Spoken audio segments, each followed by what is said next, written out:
تشخیص محیط‌های تیزابی و القلی با استفاده از کاغذ لتمس.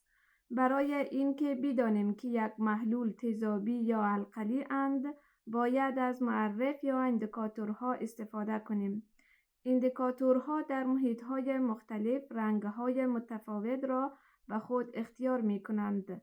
در اینجا دو محلول با دو محیط تیزابی و القلی را داریم که برای تشخیص آنها از کاغذ لتمس استفاده می‌کنیم.